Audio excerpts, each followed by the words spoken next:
En nuestra clínica dental usamos 5 herramientas que nos ayudan a maximizar y mejorar nuestro flujo digital. La primera herramienta se llama CT Scan. El CT Scan tiene la función de poder ver su hueso y de esta manera podemos ver la cantidad de implantes y la calidad de hueso que usted tenga.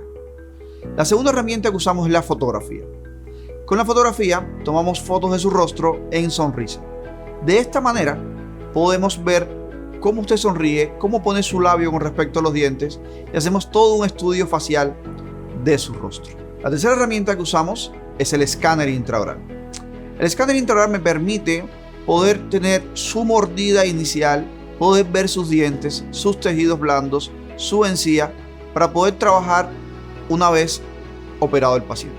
La cuarta herramienta que usamos se llama Picamera, que la tengo detrás mío.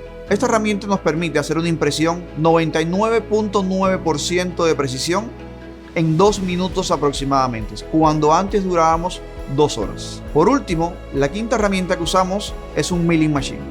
Tenemos un fresador de 5 ejes de la marca Ivoclar PM7, donde fresamos sus dientes para poder entregarlos en 24 horas. La combinación de estas 5 tecnologías nos permite hacer un trabajo predecible y predictivo, ya que con un flujo digital que empezamos desde cero, podemos saber cómo va a ir avanzando este caso del paciente, sabemos cómo va a terminar el caso del paciente en un tiempo muy corto, muy rápido y muy seguro. El resultado final de usar estas 5 herramientas digitales hacen que el procedimiento para usted como paciente sea mucho más económico, donde nosotros pasamos este ahorro hacia usted el paciente, porque no tenemos que enviar a laboratorios externos, no tenemos que hacer pruebas, ya que todo lo tenemos in-house. Si usted quiere ver todos estos procedimientos en clínica, aquí le podemos dar una cita complementaria para que pueda ver cómo trabaja el laboratorio, toda la tecnología que hay detrás de cada caso, y de esta manera podemos comenzar el camino para una sonrisa en 24 horas.